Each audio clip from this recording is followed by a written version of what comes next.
Hi. And welcome to Rink Rookie, a girl's guide to the NHL. I'm your co-host, Ashley. And I'm your other co-host, Arielle, and welcome to our podcast. All right, Ariel, tell me all about your first NHL game. Oh my god, it was really fun, actually. My dad, because he got us like last minute vet ticks. So that's like a cool thing for veterans. Like you can get like free tickets and stuff. You just have to like pay the difference with the fees. Oh, okay. That makes sense. So he's like, I'd rather just pay fees. But yeah, anyway. So he asked me if I wanted to go. I was like, hell yes. So we went, and this was our first game, and he was unsure if like the Coyotes even had fans. That's fair. And I could confidently say that Arizona do have fans, and they actually really enjoy hockey out here. So that was really cool to see. That's awesome considering like all the shit they're going through as like a team where you are. Yeah, like it's just unfortunate that they don't have like a home, but there is definitely like a big following. I think it's just pricing that's the issue. Yeah, those tickets are wild. How much did you guys end up paying like in fees, do you know? He normally doesn't tell me, but I think it was like only I think for both of us, cause my dad likes to get 4 tickets, like if he's able to get, because you can get like max 4 tickets, because he Okay. doesn't like people like next to him. That's very like veteran. That's just like his preference. He's like, I don't like people sitting next to me. I'm like, okay, that's fine. Okay. So we get 4, and then we sit in the middle. And thank God, because the seats were so tiny and everyone was like super squished. And like, granted, we're short people, so like it Yeah. wasn't that big of an issue, but we were like looking around. He looked at me. He's like, aren't you glad you have space? Yes. Yes, I guess so. I feel like everyone would try and buy 4 tickets if they could like afford to, because no one wants to sit next to anybody. I know. I think I did the blog post rating the Tucson Arena. Oh yeah. And even I think I said something about that. I was like, 4 tickets would definitely be ideal for this place, but in this economy, God, good luck. But I think he only paid like maybe like $14 for all 4. Bad. And each ticket where we sat anyway, I think it was like estimating between like 45 to like 60. Okay. Which again, in that it's not terrible, but also in the as tiny as a place of it as it was, I'm like, okay, guys, because I looked up how much your guys's were at Anaheim. Yeah, it's funny because where me and my 2 roommates were going to the Anaheim Ducks home opener against the Carolina Hurricanes on Sunday. Ooh. And I got an email from the Anaheim Ducks, and they're like, hey, just so you know, we put out like super cheap tickets. Use this link. And so I did, and they were $22. I think they came out to, it was $89 for 3 tickets, and that's with fees. So yeah, I'm really excited to go, but that we only went really because it was so cheap. I would love to see Arizona do that. I want a last minute. I'll buy a I last wonder minute if there's ticket. like a newsletter or something you can sign up to do like I'm cheap looking tickets or something. I don't know if I'm just like dumb and I can't figure out their websites or what, but I'm trying to figure out if there's a way to get like updates on that. I think I only got the email for the cheaper tickets because I bought tickets to see them before, like a couple weeks before. So I don't know if I just like got automatically on that email list. They're like, hey, you've bought tickets. Here's buy some more. Keep coming.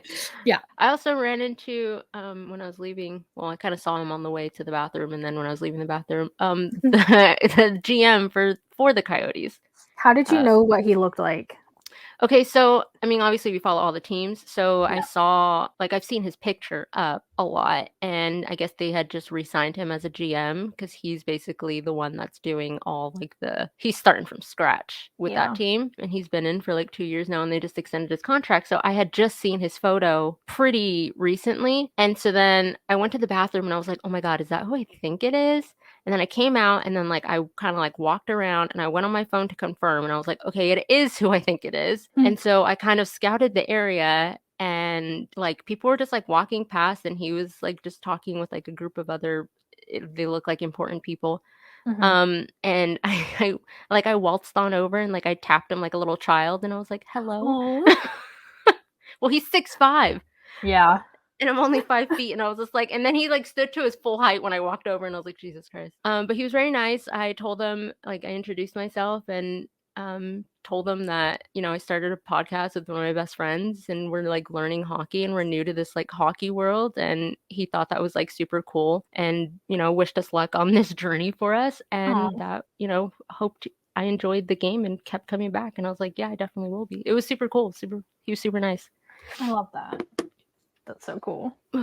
How was your market? It was really good, actually. It was hot as fuck. It was like 95 degrees, and we were outside under like solar panel parking structure thing. I don't know. It was shaded for a little bit, and then it wasn't. It was really hot, but I got to see some of my old coworkers, which was really nice. And one of them, my office mate Maria, actually told me she's been listening to the pod and really likes it and finds it interesting. So that was really cool. Oh, yay. And then my roommate made some money off her books, and we had Chick-fil-A after. It was a good day. No complaints. Love that.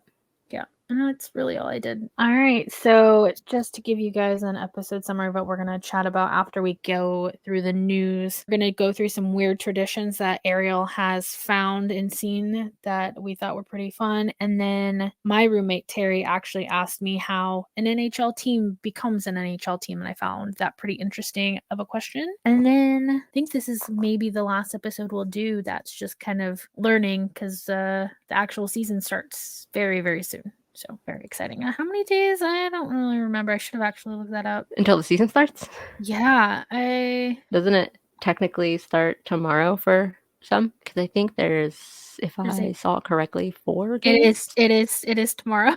I knew that. I saw a TikTok about it today, and someone was like, it was one of those sliding ones where it's like, are you busy October 10th? And then the next slide is like, no. And then the next one is like, all these games are playing. I think the Kraken's playing the Golden Knights. That's the only one I really care about. The Blackhawks are playing the Penguins. That one I know about because of the whole rookie versus vet thing that they got promoting that.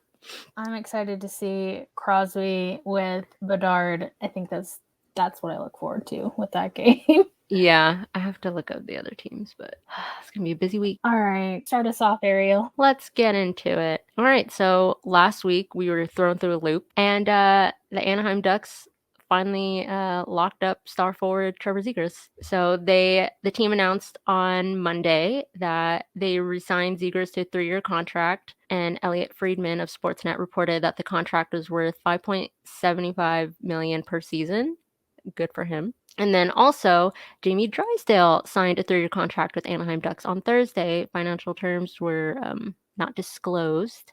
20-year-old defenseman was a restricted free agent and had yet to join his teammates during training camp, but he was back on the ice with them on Friday. Drysdale said, "It's definitely good that it's behind me. It was a pretty weird situation, but I'm just happy to be back with the guys. And the team welcomed me with open arms, and I couldn't be happier to be back." Drysdale had no points in 8 games with Anaheim last season before having season-ending surgery for a torn labrum, sustained at the Vegas Golden Knights on October 28th. Ooh, yeah, so I know he was out for a while. I'm curious about how much money he's getting, I guess, just because he has nothing to really back it up. I heard a rumor that it was 3. That's crazy that Trevor's only getting 2 more and he actually played. I don't know how the logistics of that works, but I mean, good for him that he has a job.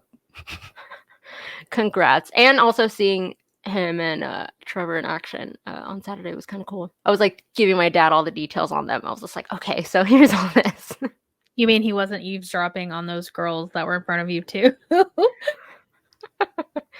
Surprisingly, no. Well, because the girls, they were knowledgeable about some of the players, and he's just like, who are they talking about? I was like, okay, so here's the deal. Here's the drama that's happening. Here's the drama. My roommates knew all about the drama. It's like, did that guy get signed yet? And I'm just like, yeah, he did. Finally, he can celebrate. All right, what else do we have here? So something really cool was announced that ESPN does, NFL Red Zone, where they show a bunch of games one night and kind of give you the highlights of each game as it goes. So they're going to do an NHL version. It's called Frozen Frenzy. It's going to premiere October 24th when all 32 teams play on the same night. They said they worked all summer long to figure this out with their programming team and with the league. So at some point during the night, there will be upwards of 11 games going on, and they'll be there to cover it all during the studio, bouncing around, and you will see every goal, every power play, every hit. They're just going to bounce around, and they're calling it Frozen Frenzy. So it's going to be on ESPN2, while normal ESPN features a triple header, including the Maple Leafs, Capitals, Bruins, Blackhawks, and Flyers Golden Knights games with normal game coverage. Whoa. That's crazy. I didn't know that was a thing. Me neither, but I don't watch football. Yeah, I don't. I like college football, and I saw that my team won this last weekend, but that's only because everyone posted about it. Wait, who's your team? The Oklahoma Sooners. They were played Texas, and that's like a big rivalry. So it was really cool that we won. I guess Lana Del Rey was there for some reason. I don't know. She was in some pictures they posted. She is always doing side quests. Yeah, I feel like she's like good luck. What else is going on in here? Oh, Ryan Hartman signed a 3-year, $12 million contract with the Minnesota Wild on Saturday. So an average annual salary of $4 million. Wow. That's a lot. There was something I meant to put on here. There were 2 Jets players that signed identical 7-year contracts. I don't know how to pronounce their names. I just clicked on the news. Oh, I know what you're talking about. I saw that news too. There's so much news. Hellebuck. I'm totally butchering these names, but they each signed 7-year, $59.5 million contracts with the Jets, and they're going to begin next season. It's an annual average of $8.5 million. They'd been unrestricted free agents after this season. So who else? Who did you say signed? Hartman? Yeah. And he's with the Wild. Mm-hmm. Why is this all happening so late? No. Like, is that normal? I guess we'll find out next year when we are continuing to do this, but I just like want to know if that's normal, like to continue to sign people so late. I don't know. That's not fun. Like, is that like what they're like if you don't have a team to play, and then what if no one signs you back? So it's just like, cool. Is there ways to prevent? I don't know. I know we both follow that one hockey wife where her, I think, husband's a free agent and he doesn't have a team yet. Like, that's so stressful. What is that like? I feel like she's the person to ask this question. I think we've said this before. We definitely want to get some, maybe hockey wives if they would be down for it, or people who work in the industry to come on and kind of just like give us an inside look, because I feel like we have so many questions that just like don't have answers. Yeah, I've even kind of some recap questions, because again, being at the game the other day, I was like, I know what's happening, but there were certain things I'm like, I'm a little lost, but I could see everyone's cheering or booing, and I'm just gonna go along with it. I want to know how, like, I guess how many people in arenas or whatever that go to these games, how much of them actually know what's going on, or they're just like, I know the puck needs to go in the net, and then I know there's like fights that happen, and that's all I need to know. That's just simple general knowledge. I mean, that's definitely how I went into it when I went and saw my first game a couple years ago. It's just like, oh, well, I know the basics of net, puck, fight. That's it. What other news do we have? The New Jersey Devils finished their preseason undefeated with their 7th straight win, 3-0 against the Islanders at UBS Arena in New York on Friday. That's right. So cool. They were, I feel like out of the entire preseason, them, and I don't want to say what the other team is because I'm not like a huge fan of them, but New Jersey and then another unsaid team that I'm not going to say were actually my most favorite to watch. I don't know who you're talking about. Unsaid team. I hate that the games that they've been playing have actually been interesting and like super fast paced. I'm just gonna cut the team out, and then if they can figure out who it is by what you're saying, then that's on that. Yeah, if they can figure it out, good for them. But also, I want to ask. This is going in. So my question for you is, who is gonna win the Stanley Cup? Before we get into the regular season, with what knowledge we have and what we've seen, who do you think is going to take the cup? I think I'm probably going to say, oh my God, that's really hard. You've looked at like lists and things and yeah, so kind of gotten a feel for it. What did I send you? So if you Google who's going to win the 2024 Stanley Cup, it says the Colorado Avalanche. Well, right now I would say it's between the Avalanche and the Oilers. Okay. Is where my brain just wants to go right now with my limited knowledge. I mean, it's enough knowledge to like have looked. And just observing how they've been playing in preseason, like how they're... But I really don't want to count out the Devils. Yeah. I was really impressed with how they're just setting up like their team and like the relationship. And I'm like, I just think it's really cool. It also could be the Carolina Hurricanes is also a fave to win according to Google. Did you see the Vegas night rings or whatever? I did. I think I saw the video and I was confused about what the heck I was watching for a second. And then I was like, oh my God, these are the rings. It's a lot, and I don't know what I expected, and I maybe it's just because I don't like them. I'm just like, this is ugly. I think it's the shape. I'm not used to like that round shape Yeah. for like a, I guess, a championship kind of ring. I'm not a fan of the round, but it is kind of cool. All right.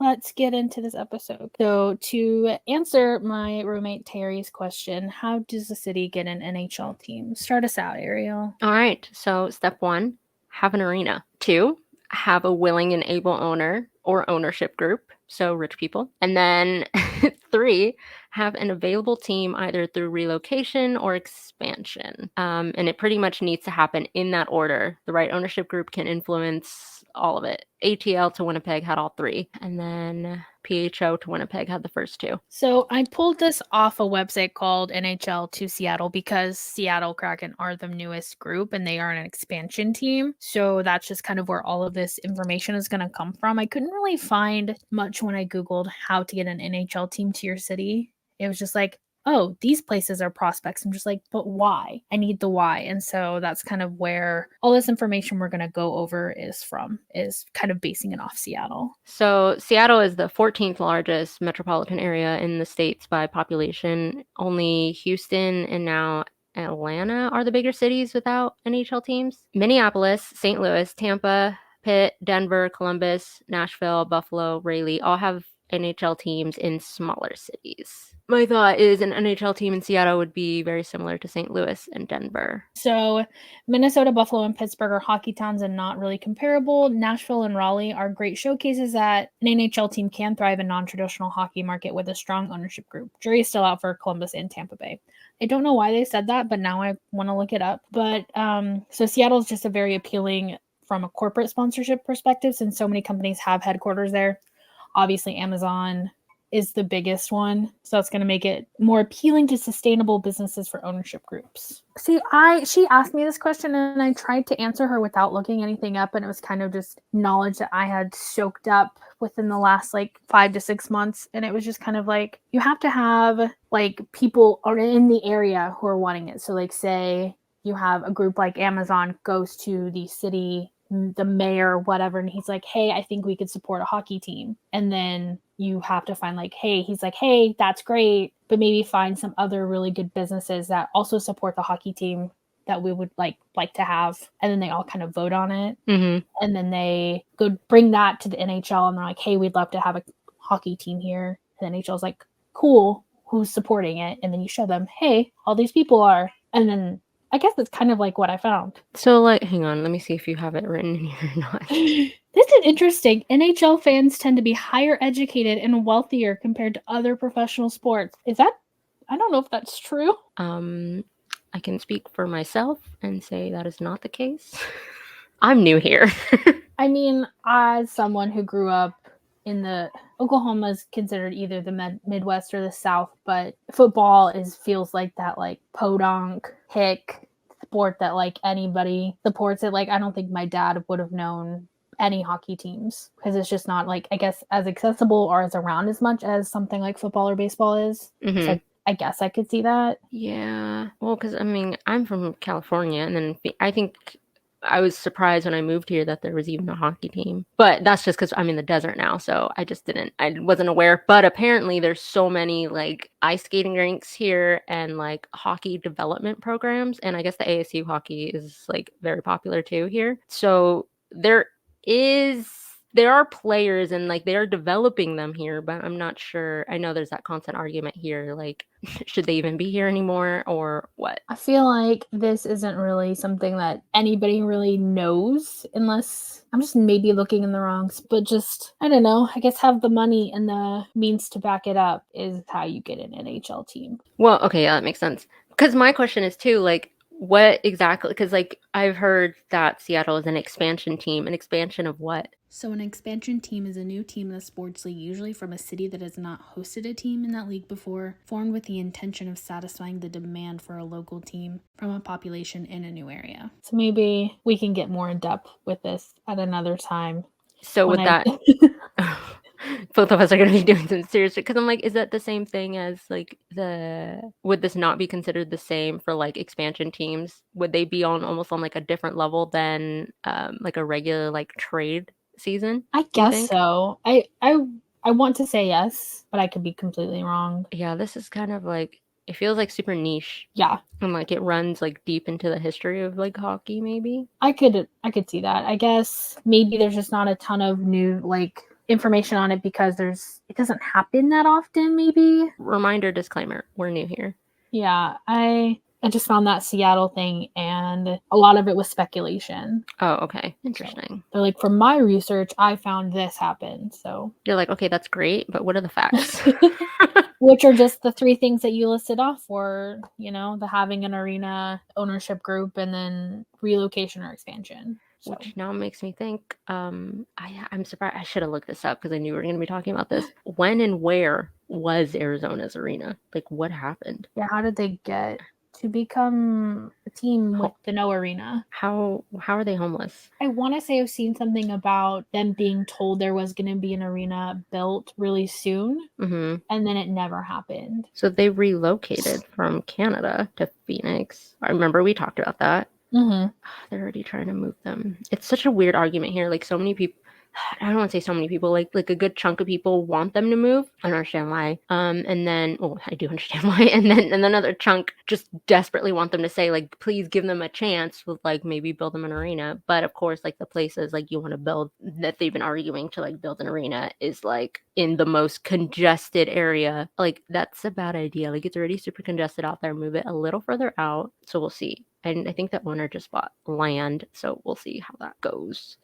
I'm I still trying to wonder find. at what point are you just like, you haven't given them a home in the however many years you've had them, we're just going to relocate them? It looks like they've had a couple of different places. I'm confused. Like, did they ever actually have like a home that was their own? Because they were okay, when they came here in 1996, they shared an arena with the Phoenix Suns when they were the Phoenix Coyotes at which is now Footprint Center. And then a while later they ended up okay, so they did try to build an arena and complex in 2001 in Scottsdale, couldn't reach an agreement. So they got moved to Glendale and that wasn't working out. And then the Glendale arena is like multi-purpose too. So like that's not even like an actual home for them. So I'm like, so how is it approved to even have them here if they don't even have like a home? They never even actually had a full home. Step one, be rich. Yeah. Buy a team. So we're going to go over the top 15 fun and bizarre traditions in the NHL according to campussports.net, because that's where I pulled this list from. If you want to start us off, Ariel. Okay. Established in 1917, the National Hockey League has expanded and evolved to become one of the most popular professional sporting events in the nation, known as one of the toughest and most brutal contact sports. The world of hockey is not only one gripped by boisterous fans and modern ice rink gladiators, but also one brimming with traditions. What's more is that these customs are anything but conventional. So here are 15 of some of the most fun and bizarre traditions in the NHL. Ashley's favorite, the hat trick. One of many examples of the mainstream hockey tradition is chucking various items onto the ice. While the hat trick is not strictly limited to hockey, NHL fans have turned it into a phenomenon of their own. After a single player scores 3 goals, fans celebrate by tossing hats onto the ice. While the origins of the tradition are uncertain, many suspect that it is stemmed from the players themselves acquiring free hats. I don't think I've seen a hat trick happen. I want to see hats thrown on the ice. I have. I didn't see hats thrown on the ice. I wonder if it was preseason though, right? Yeah, so it does not do you think does that make a difference? Like I was preseason wondering versus that. regular season? Maybe. I guess we'll have to keep an eye out. We'll see. What happens to the hat after they've been thrown on the ice if they're in the middle of a game? Oh, I know. Like who has to go pick those up? Well, I'm sure I mean, and that's a dumb question. Like the people that clean up the ice probably have to pick up the hats, but like, yeah, where do they go? Do they get trash donated? There was a band. There is a band, All Time Low. And people used to throw their bras on stage. Jack would he would put the bras on his like mic stand, and I think eventually after some time it continued to happen. They eventually donated them to like breast cancer Oh, people. yes. Yes, I have heard of that. Like, who do you donate hats to? I guess just like Goodwill or something.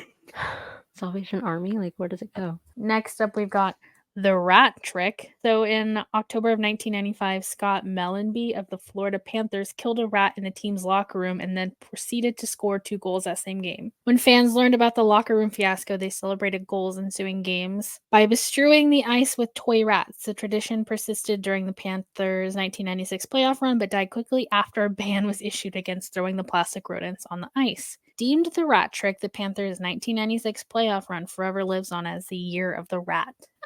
During the playoffs this past season, I kept seeing every time they would win, rats would get thrown onto the ice. And I was like, where did that come from? I was so confused. And I think even one of the playoff games, I think it might have been the TNT coverage, they had rats custom painted with like Florida Panther jerseys on them. It was That's so interesting.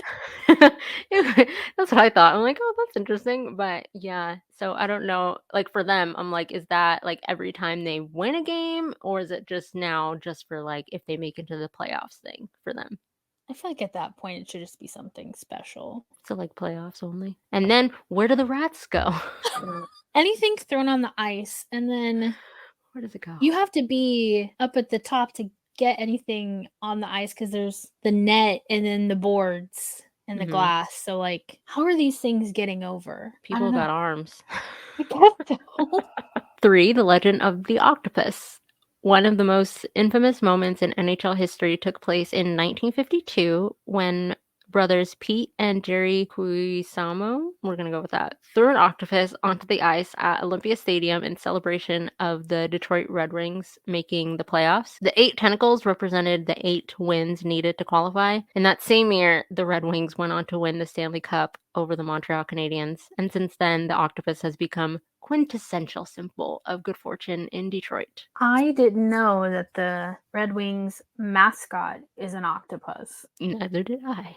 I have been having a very casual debate over mascots with my roommate Mav and how she's upset that the Kraken mascot isn't a Kraken, it's Bowie. And I would try to explain that he's a Seattle legend because of the troll under the bridge that they have in Seattle. But I don't know. I looked it up and then it was an octopus for the Red Wings. That is interesting. I don't understand mascots in general. Yeah, I mean they could be fun and funny, but like I like genuinely I just do not understand like the like, point. mascots. The point, not just that, like I mean I guess because like they could be there to kind of like hype people up and like it'd be fun for like kids, like yeah sure, but like the way they're chosen, like yeah, like why an octopus for the Red Wing? No, does every team has a mascot, right? Yeah, everyone but the New York Rangers. Interesting. Again, I know. Oh my God, what's the one for? Is it Philly? Oh, Gritty. Yeah, I was like, I don't want to say it wrong. He's a national treasure. He's terrifying, but good for him. Him and the Seattle Kraken mascot Bowie have like done videos because they're both kind of just like weird monster looking things. Love that for them. Yeah. So next up, number 4, we've got Christmas teddy bears. Christmas cheer is certainly not reserved outside of the ice rink. While more common in the minor league, dedicated hockey fans will throw teddy bears onto the ice after the home team scores a goal. Oftentimes, the plush bears are later donated to children's charities. We know what happens to them after. Like, we're just throwing everything onto the ice, I guess. At least that one has a cute little destination after they land. That is true. It has a place. They're going to like a good cause, so to speak. We've got fish, snakes, and sharks. To conclude a diverse range of oddities that have littered hockey rinks across the league, there have also been other instances of fans throwing catfish, rubber rattlesnakes, and even leopard sharks. What the hell? Are they throwing the sharks onto the rink for the San Jose Sharks? Good question. Probably. I have to look this up now. Yeah, it was the Sharks. It was Game 2 of the San Jose Sharks Western Conference semifinal series against the Detroit Red Wings. Featured one of the most peculiar hockey celebrations in years, a shark with an octopus stitched in its mouth thrown on the ice after a first period goal in what was a 4-3 Sharks victory. It was in 2007 wasn't real, was it?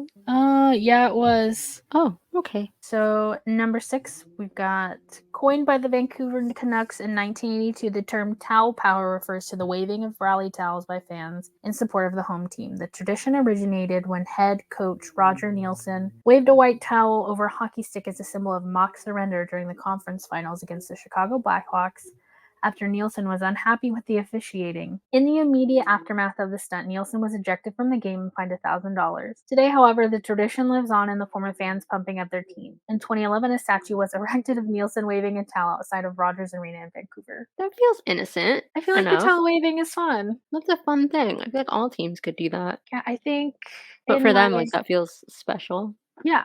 But, I mean, obviously they put a statue. That's pretty cool. Clearly they liked it enough. That's fun. Ooh, the next one's fun. Number 7, a day with the cup. After an NHL team has accomplished the ultimate goal of winning the Stanley Cup, each player is awarded the opportunity to spend the day with the revered trophy.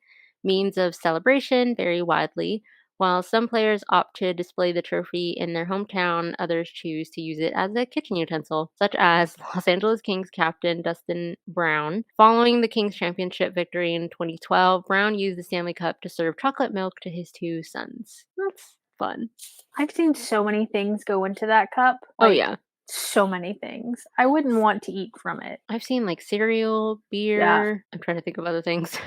Pasta. Animals. Yeah, babies. I know there's like there's keepers of the cup, and there's like they have like certain cleaning rituals that involve it when they take it around. It's kinda cool. It's kinda cool too that, like, each player, like, gets that moment. Because 'cause don't they when they win, like, they get to skate around with it, right? I think so. At least one time, and then getting to spend a day with it, that sounds fun. That cup has done more traveling, in its lifetime than I think I ever will. Yeah. I think most people, honestly. I think its whole life is traveling. Good for the cup. I wonder if it's heavy. I wondered that too. I think I read somewhere, I think it's only like 20, 30 pounds. Oh, that's not bad. I was gonna For say like 50. That's what I was thinking. But even then, like, for all the athletes, it's, like, nothing to them. True. She's 34.5 pounds. Woo. And it's 35 inches tall and made of silver and nickel alloy. It's only worth $23,000. And treated like a queen. Yeah. Apparently, it's the most valuable trophy in American sports, though. Oh, that's cool. Okay, this next one Um, is one of my favorites that I found I'm out here about. for this. If you know, you know. Playoff beards. So in hockey, No Shave November exists as a playoff tradition that started in 1980. The rules are simple. When a team qualifies for the Stanley Cup playoffs, players can't shave their beards until they are either eliminated or proclaimed champions. The tradition has become so central to the league that the NHL has even encouraged fans to grow beards in an effort to raise money for charity. Now, me, as a connoisseur of men with facial hair, I'm here for this. 10 out of 10. We love it. I was kind of happy to see. I think even when Vegas won, I saw some people like so excited about like certain players' beards and whatnot, and then some guys like immediately shaved it, and some people were like, "No, bring it back." And I kind of feel that sentiment. I feel like men just look better with a beard. Yeah, a lot of the hockey players look really good with beards. So we have the 3 stars. Originating in 1937, the NHL adopted the tradition of awarding 3 stars to the 3 best players at the end of the game. The ceremony was originally enacted as a promotional effort to advertise 3 star gas. That's so funny. And then they're just like, you know what, let's just keep it. This is actually kind of fun for our players. Advertising like gas stations? That's a new one. Yeah, stars Hey. could go to either team. I would assume that each team has their 3-star players like of the game. And I don't know why would you like if you lose, would you want to still give out 3 stars? Well, I don't know, because 'cause I'm like, well, what if you, like, put the 3 stars for, like, just the best players of the entire game? Like, it could be, like, you have 2 from one team and then the other one from another. Oh, see, I was thinking just the team made their own call, like the coach of the whoever picks his 3 and then the coach of the other team picks their 3. Like who's picking if it's just I know. Is it obvious? Is it just who's scoring? Who's doing the assist? Like, what's happening? I don't know. Maybe we should look more into this. I kind of want to look up. There is not a fight club in the NHL. Look at that. I was like, let me look up. So apparently number 10 is Fight Club. Aside from the WWE and the MMA, fighting is generally condemned across most professional sports. For the NHL, however, fighting is condoned and oftentimes welcome. The league even developed its own fighting etiquette. When two players tear off their gloves to square off, the refs allow the pummeling to continue only until one or both players falls to the ice. Okay, I didn't know that was a thing. I didn't know there were fighting rules. What? I didn't either. I just kind of thought like they just picked and choose when they're like, Yeah. okay, this seems clean. We'll just let them fight for a little bit. Yeah, who knew fighting rules? So when a fight breaks out, many arenas sound the same bell played at the beginning of a boxing match. At the end of the round, both players are sentenced to the penalty box, but not before they are applauded by both the fans and their teammates. Fighting rules. I mean, I guess that makes sense. Like, you can't just let a fight continue until someone starts bleeding or whatever. Yeah, that would be a different kind of brutal. But what if they are already fighting on the ice? They're so bulky, I feel like they fall to the ground pretty easy. Yeah, they just kind of tumble on down. So, did you find anything out about the 3 stars? Yeah, hang on. I'm just trying to concentrate because I was trying to listen to you and like Oh. read this at the same time.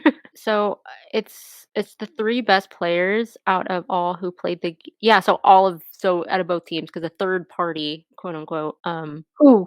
chooses them. I don't. Yeah, three best players out of all who played a game in the league on a given night. Usually, the top point scorers or the outstanding goaltenders are designated the three best players or stars of the game. But other players may be considered by affecting the game by other means: consistent physical play, many steals, block shots, etc. So that's kind of cool. Good to know. I would not have guessed that. I guess it's just like a fun statistic. That's cute. Keep it fun. I wonder who got the most 3 stars last year then. Like, is somebody keeping track of that? Ooh. There's a list. There's a Wikipedia Oh, of the list of 2022-23 3-star awards. I don't think it tells you who got them the most, and they do it monthly also.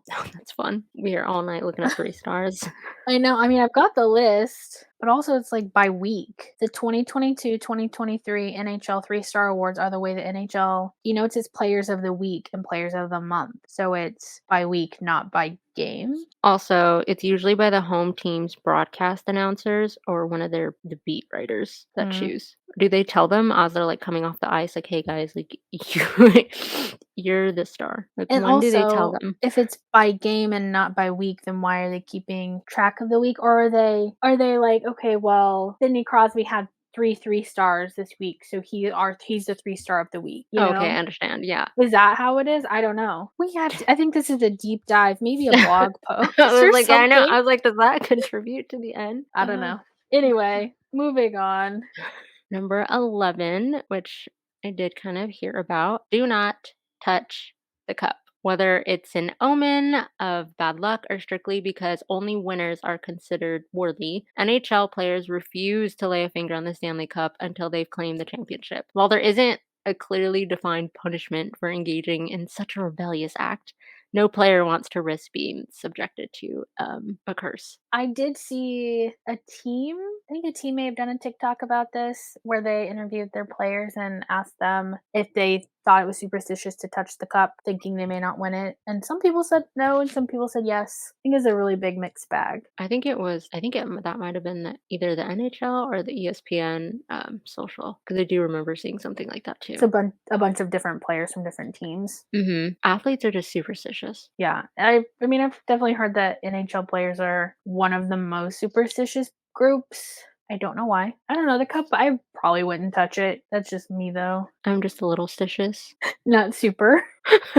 So another superstition is number 12, tapping the goalie pads. As superstitious as it is customary, players will tap pads of their goalie prior to a game. The respectful gesture is meant to instill goalies with confidence and boost morale. Yeah, I feel like goalies get kind of lonely. I feel that's the least they could do because I was kind of just watching the goalies and yeah, I'm like, I feel like you'd be so lonely and bored. I'm not totally bored because you got to pay attention, but like yeah, they are just there. Like, they can't really go anywhere, or they shouldn't. All by themselves. We have number 13, sudden death overtime. Unlike overtime in numerous other sports where there's a designated period of time for both teams to break the tie before the game is officially declared over, in hockey, both teams play indefinitely until one scores a goal. hence the name sudden death, in a sport where scoring is more rare than common. Overtime in the NHL can prove exhaustingly long. The longest NHL game ever recorded went to 6 overtimes. This 217 minutes is how long the longest one ever recorded. That's ridiculous. Considering games are technically 60 minutes without the period in between each period, Is that's this a lot of time. This can't still be a thing, can it? What do you mean? Like sudden death overtime, like literally just playing until Are they playing until, or are they doing shootouts until? this thing says playing. Yeah, both teams play indefinitely until one scores a goal. Oh. There's no way, because I know there's like they do during regular season the 5-minute overtime and then the shootouts if no one scores. And then during playoffs, which is the craziest thing to me, doing the like an extra 20 minutes over and over again until someone scores. That's crazy. I wonder if that's what this is then. For It's not though, right? That's what I could think of, like this being referencing at least like playoff time overtime. I would hope it would say that, but I don't know. We're just reading. 14. Cheering through the national anthem in Chicago. Okay. In 1985, the Chicago Blackhawks were struggling in the conference finals, down 2 games to the Edmonton Oilers. Chicago fans, in a giddy attempt to get their team pumped for Game 3, cheered throughout the entirety of the Star-Spangled Banner. The rowdy applause worked as the Blackhawks went on to win 5-2. Since then, Chicago fans have carried on the somewhat controversial tradition. Someone who's a Blackhawks fan, please tell me now. Does this still continue? I have to know. Do you think, well, if we're watching the game tomorrow, do they televise that part? I don't know. We'll see. I would think they do. I know sometimes they do, but now I'm like, I haven't paid attention that hard. Maybe I'll ask my roommate. I know she's been watching Chicago hockey for a long time, so maybe she knows. Number 15, line of handshakes. For a game filled with brawls and unruly fan bases, the NHL also demonstrates some of the most exceptional sportsmanship of any professional athletic event. In the playoffs, at the end of a game designed with brutal hits, slams, and jeers, both teams line up and one by one shake each other's hands. This tradition is one of the highest importance in the NHL. It signifies that even with a long-standing history of fights and engaging in boxing-style close combat, that the game of hockey always preserves respect and gratitude. Doesn't baseball also do the handshake at the end of the game? Yeah, they do. It's one of my favorites because, like, I feel like for baseball, like it is what it is. But I have noticed, like for hockey, when you see them after they're just like constantly fighting and just like beating the crap out of each other on that ice. Like afterwards, like when they're doing the handshakes, they're like, "Wow, like you played really well. Like you were amazing." Like they're just so nice to each other. The handshake feels more important in that sense than it would in baseball, since they're not physically throwing hands. It's not. I mean, there's been times, but it's just not as exciting. Yeah. So some of the sources for today's episode include campussports.net, themessenger.com, nhltoseattle.com, and nhl.com/news. And that concludes this episode, I believe. So, Arielle, where can the people find you? They can find me on Instagram and TikTok at It's Arielle Garcia, ITSARIELLE. And then on Twitter at Arielle Garcia. And you, Ashley? If you so choose to follow me around the internet, it is at AENEWBY most everywhere. And then you can give us, the podcast, a follow at Rink Rookie Pod everywhere. And when I say everywhere, I mean everywhere. If you need us, we are there, I promise. And that is it. We'll see you next time. Bye-bye. Bye.